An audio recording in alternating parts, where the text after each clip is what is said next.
Hey guys, B Crafty Creations. I am so happy you guys are in my channel and watching my videos. I really appreciate that, and I'm so happy that I'm able to help some of you guys.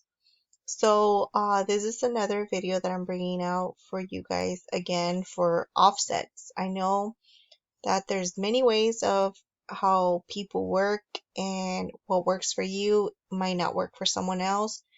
So Fonto might work for some of you, Be Funky might work for some of you, or Inkscape might work for some of you. So I bring these videos for you guys to see them, and if you haven't followed me on my Instagram, I show how to do it with Fonto and Be Funky. I think I did it here on my YouTube channel, but Fonto is on my IG.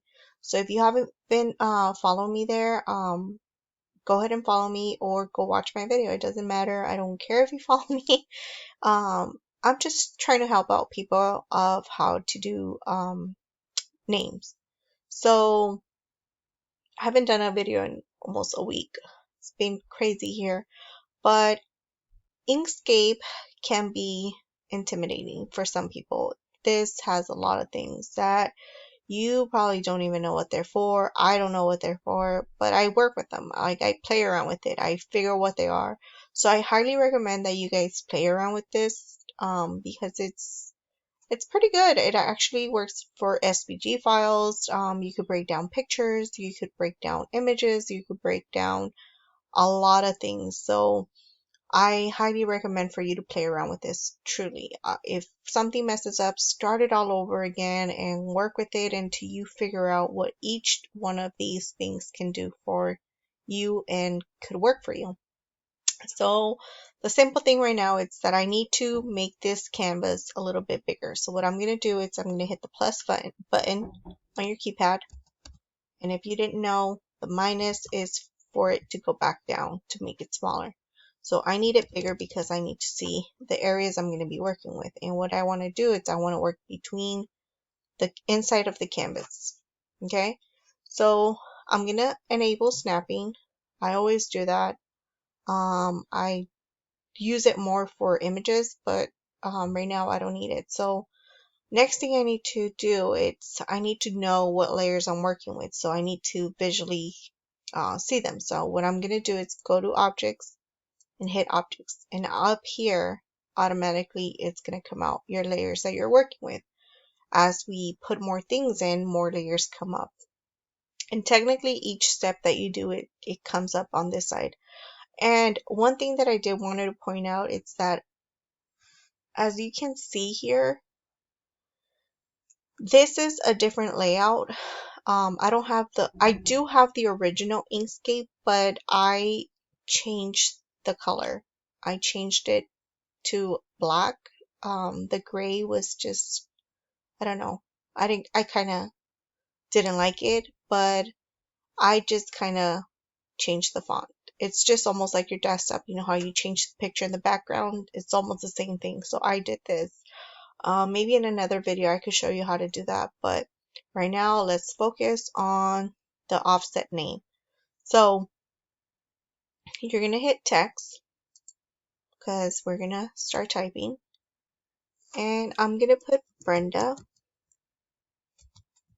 And if you guys don't know, my name is Brenda, and I'm going to click here. This is to select. Anything that you do, you want to select, you hit that, because if you do something else and you try to go back to this to change it or to make it bigger, you can't do it if you don't select this. Okay, so right now what I'm gonna do, it's actually, I want to show you something, because a lot of fonts tend to break apart, and I don't understand why Inkscape does that, but they come out choppy where not the full name comes out. And I'm gonna show you with Magnolia Sky.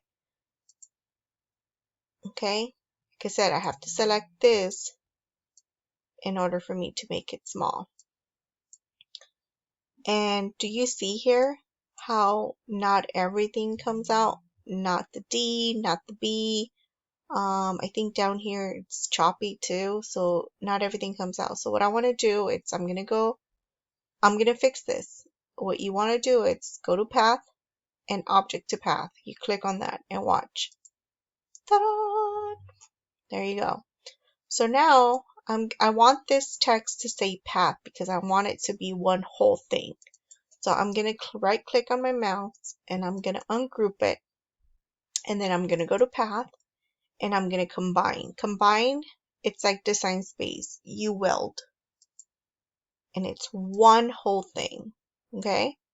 So now you go to path and you do the link offset. And that's going to give me the offset. So what I'm going to do is choose a color now. And this little knob right here, the knob, you're going to click on it and you're going to drag it out or in. However you want to make this, either thick or small.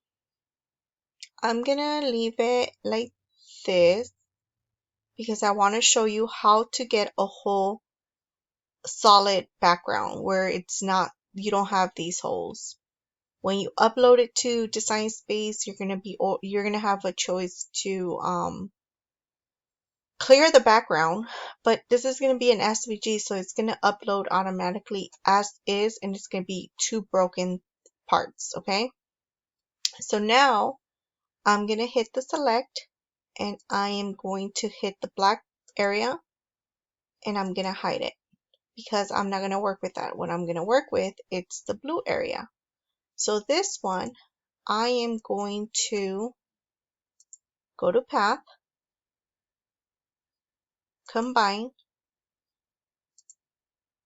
path, break apart, and all of this came out, right? Because it's all these squares. Okay, so what I'm gonna do, usually it's the last one, I'm gonna hide it. It's the whole thing. I'm gonna hide it, and these are the holes that I don't want. So I'm gonna click each one of these, or what you could do is grab the whole thing and delete it, and now you're left with this. There's one more here, so I'm gonna delete that. You click on it when you're highlighting and you're left with this here, which you take out the I and it's your name. So how do you upload it to Design Space? Well, you hit File, Save As, and you change it to Brenda. You name it, you hit Save. Now let's go to Design Space. You upload it, upload image, and it was Brenda. Hit Brenda. You upload your image, and here it is. You don't even have to clean it. It already comes out clean. You upload it, and there you go. There is your offset name, and it's gonna come out so well cut. You could it's already here broken down for you into separate. Let me ungroup it. So there you go. And when you make it, it's gonna cut, of course, both of them separate. But that's how you make your offsets with Inkscape. So hopefully this video was helpful for you. If anybody has any questions, go ahead and shoot me an email, or you could get through me with in IG, or you could just comment down below.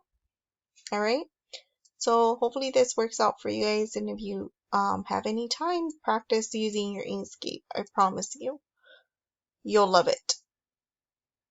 All right, so I'll see you guys in the next video.